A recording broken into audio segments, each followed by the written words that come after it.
Hand model of the legendary blacksmith attack power, 22. Isang hand model na nilikha ng legendary blacksmith Greed. Binase niya ito sa sariling niyang kamay. Ito ay ginawa gamit ang Pavranium, kaya ito ay nakakakilos at kumikilos ng kanyang sarili. Sinasabi ni Greed na nakagawa siya ng 5, ngunit ang paggawa ng mga ito sa pamamagitan lamang ng pagmomodelo sa kanila ng kanyang mga kamay ay hindi naiiba sa paggawa ng isang iskultura. Upang gawin silang mga kamay, kailangan nilang magkaroon ng mga kasukasuan. Kaya, ang sagot ay gamitin ang creation kasama ang ilang kaalaman. Ito ba ay isang kamay sa halip na isang gauntlet?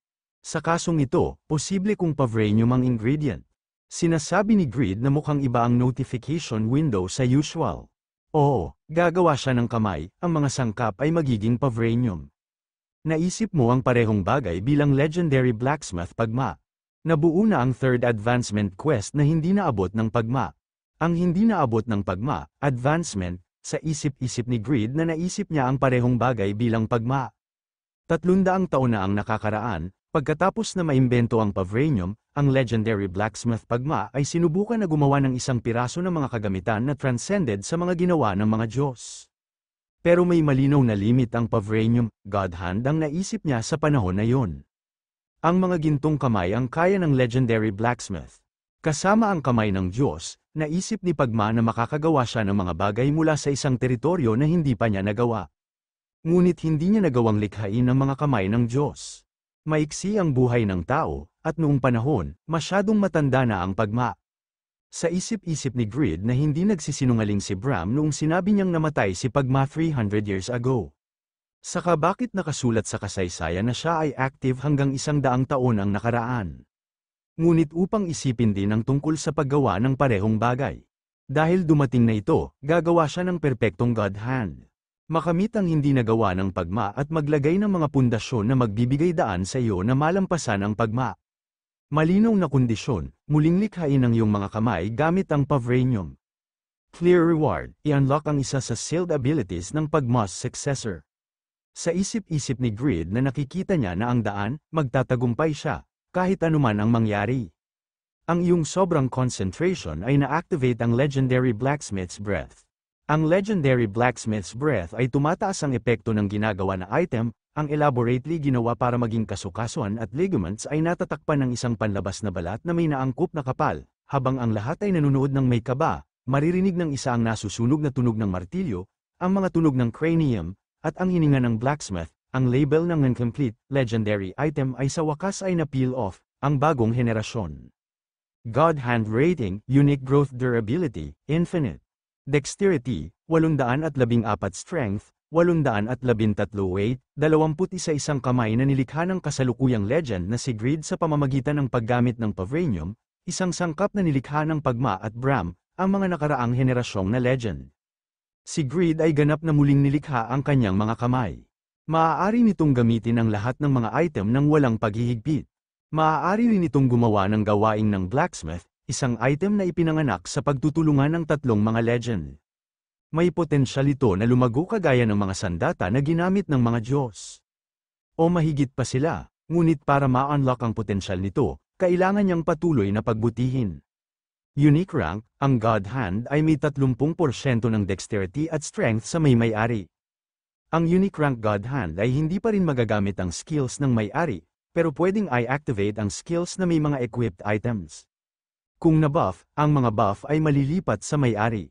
Pwedeng magturo ng mga teknik, katulad ng sword arts, at shield arts sa God Hand at ang blacksmith techniques.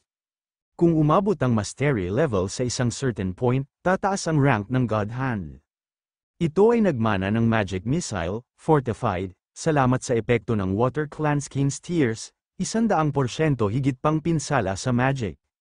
Depende sa kung paano mo gamitin ito, madaling mong makuha ang interes ng kapalit na kasarian. Kondisyon ng paggamit, Greed, hindi mo nagamit ang Divine Shields. Nilagyan mo ng Ideal Dagger, sa isip-isip ni Greed na isang item na may potensyal na higit pa sa myth rate na item. Isang eksklusibo sa kanya, inutusan ni Greed ang mga Pavranium na atakehin si Piaro.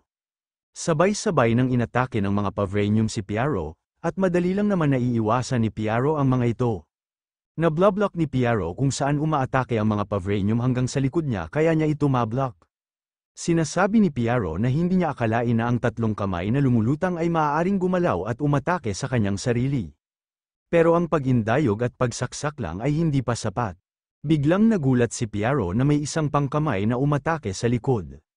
Pero naiwasan naman niya ito agad, sa isip-isip ni Grid na kasing bilis ito ng paggalaw ng mga kamay ni Noe. Sa palagay niya ba na kaya niyang harangin ang lahat ng kamay ng Diyos? Wala siyang magagawa laban sa kasalukuyang Piero, sayang naman na 4 lang ang kaya niyang gawin. Ang mga kamay ay nangangailangan sa kanya ng mas maraming Pavranium kaysa sa inaakala niya. Ngunit lahat ng God Hand ay gumagamit ng great weapon, kaya hindi makapagpahinga si Piero. Ang mga God Hands ay tumutulong sa pamamagitan lamang sa iisang lugar. Ang option effect at ang skill ng Dark Versace earrings ay na-activated. Tumataas ang Black Magic power, walang Black Magic. Pinapalitan nito ng kapangyarihan ng demonyo, ginamit ni Grid ang Black Transformation. Lahat ng pag-atake ay magbibigay ng Black Magic na pinsala. Sa isip-isip ni Grid na mula ngayon, higit pa sa karaniwan ang magagawa niya. Ang iyong species ay mako-convert sa half-demon habang ang Black Transformation ay nasa aktibo. Sa half-demon state, ang kabuuang HP mo ay bababa ng 50%, habang ang pag-atake at magic power, at agility ay lahat ay tataas ng 20%. Hindi makapaniwala si Piero na may demonic power si Grid at gulat at sa isip-isip nito na isang demonic power. Kailan nakakuha ang Panginoon ko ng lakas ng demonyo? Hindi, ang enerhiya ba na ito ay nagmumula sa mga earrings? Sinasabi ni Piero na mukhang hindi yan maganda. Umatake na si Grid at sinasabi nito na huwag maghukay ng masyadong malalim sa pag-iisip. Sinasabi ni Piero na kahit na humiram siya ng lakas sa demonyo, hindi pa rin siya mapanganib. Nagtataka si Piero at sa isip-isip nito na akala niya na iwasan niya ang pag-atake nito. Hindi lang ang kanyang attack power at bilis, kundi ang level ng kanyang swordsmanship ay lalong nag-improved. Hindi na naiiwasan ni Piero ang mga pag-atake ni Grid at sa isip-isip nito na ito ba ang lakas ng sword na yan na hindi nagbibigay ng hindi ka nais-nais na enerhiya. Ginamit mo ang Iyarot, ang iyong sword mastery level ay tataas sa level 5. Wala siyang kasanayan sa sword mastery, ang basic sword mastery level 5 ay nabuo. Sa isip-isip ni Grid na dahil ang basic sword mastery ay nasa level 5, habang gumagamit siya ng sword, ang kanyang power at attack speed ay tumaas ng 3%. At kahit hindi ito mukhang sapat, sa kanyang mga kasalukuyang stats at ang Black Transformation, hindi niya mababaliwala ang 3%. At hindi lang yun, sinasabi ng blade ni Grid na si Iyarot na ito ang unang malakas na kalaban na nakilala niya sa mahigit 100 taon. Lumaban ng walang pahinga, palakasin niya siya, sa isip-isip ni Grid na noong buhay pa siya. Si Iyarot ang dating pinakamahusay na sword demon sa lahat ng demonic beings. Sinasabi nito sa kanya ang pinakamahusay na trajectory. Sa isip-isip ni Piero na malakas at matalino ang mga techniques niya.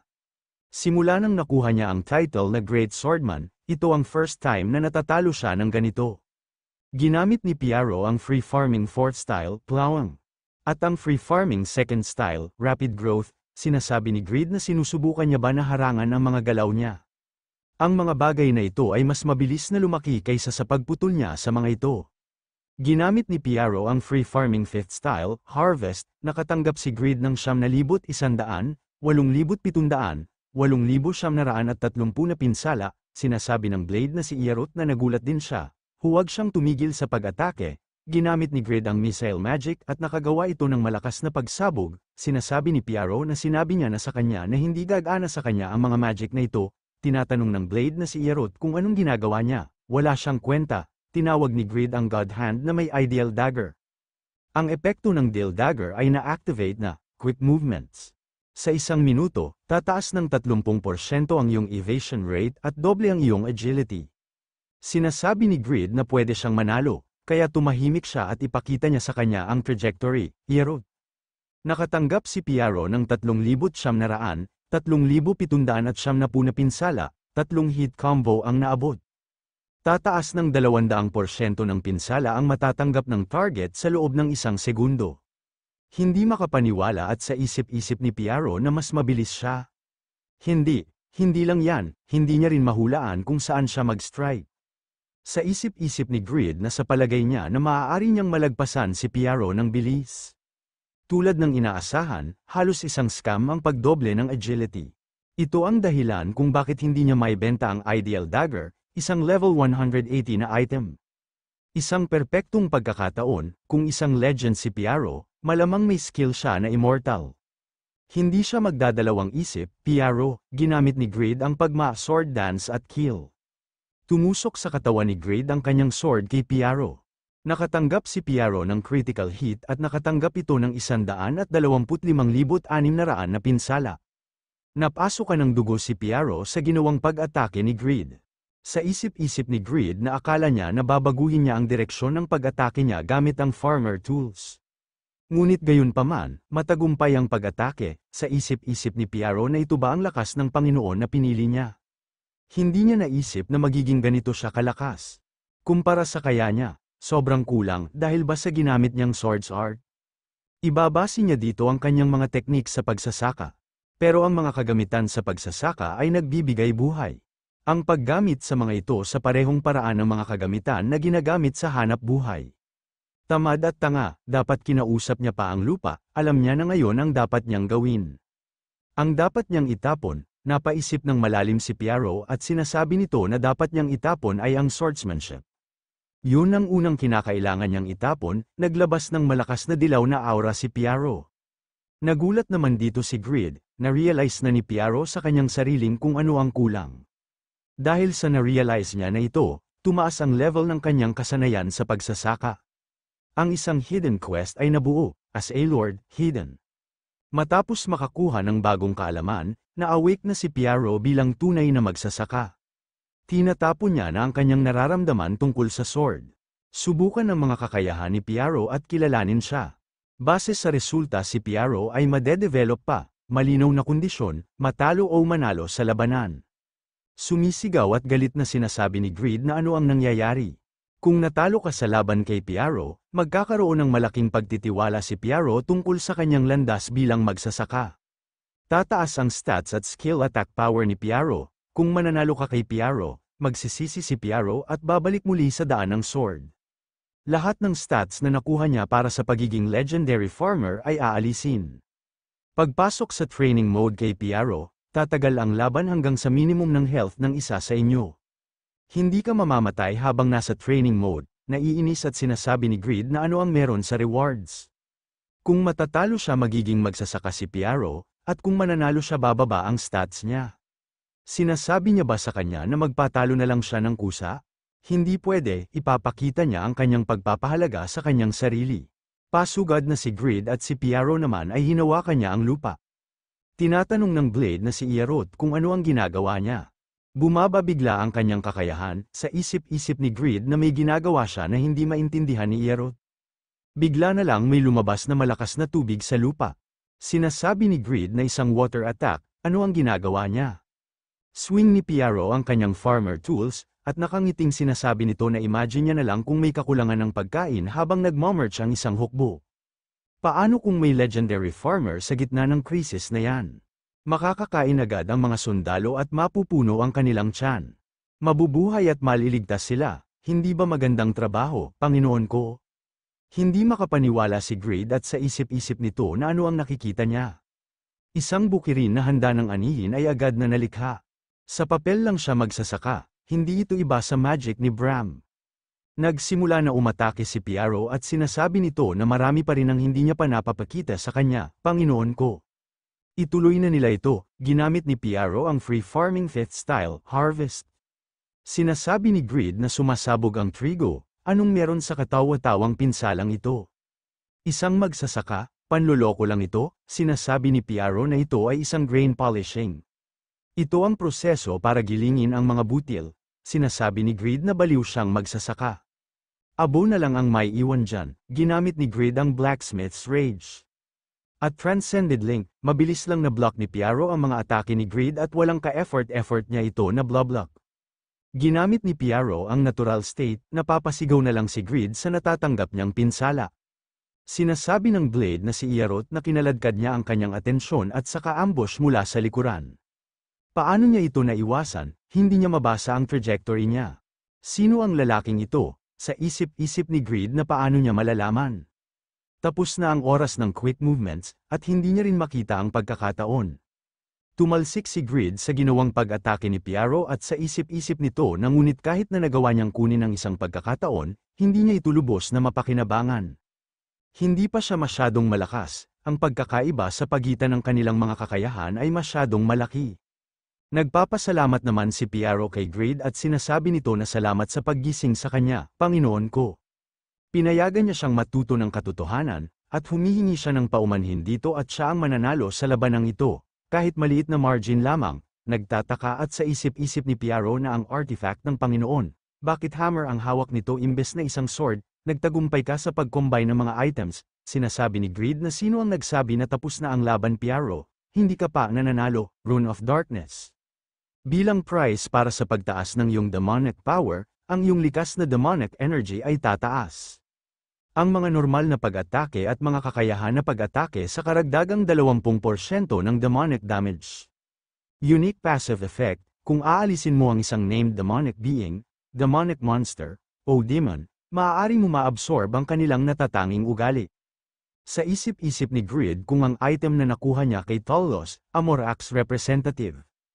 Hindi niya ito ginagamit upang hindi makagawa ng kinakailangang butas, pero mas gusto niyang gamitin ang lahat ng baraha niya. Sa palagay niya ba Piaro, mananalo lang siya ng ganong kadali? Combined failure plus Greed's greatsword. Tumatawa at sinasabi ni Piaro na nagpapakita na siya sa kanya ng mga hindi inaasahang bagay mula sa simula. Ang salitang kahanga-hanga ay hindi magiging sapat sa paglalarawan sa kanya Panginoon ko. Napapamura at sa isip-isip ni Greed na pinagsama niya ang dalawang legendary swords. Pero anong punto kung hindi niya siya matatamaan? Mabilis na nakapunta si Piaro sa likod ni Greed at binigyan ito ng malakas na pag-atake. Napapasigaw na lang si Greed sa kanyang natatanggap na pinsala. Nagbigay ito ng malakas na pagsabog. Sinasabi ni Piaro na Panginoon ko, mas lumakas siya ng sobra. Ito ay isang meaningful na laban para sa kanya, dahil nakita niya ang kadakilaan ng Panginoon bago ang lupain. Ito ang aking lupa, at inaalay niya sa kanya ang lahat ng nagmula dito, Panginoon ko. Masisiguro niyang hindi magbabago ang panunumpa na ito. Sinasabi ni Greed na ito ay nakakapagod. Kung sakaling magugutom sila, sisiguraduhin niyang masisira lahat ng kanyang farmer tools. Ang iyong kalusugan ay umabot na sa minimum. Tapos na ang training mode, ang as a lord, hidden, ito ay nakumpleto na, lubos na tumaas ang stats at skill attack power ni Piaro. Sinasabi ni Piaro na sasamahan ng kaluwalhatian ang kinabukasan ng kanyang Panginoon.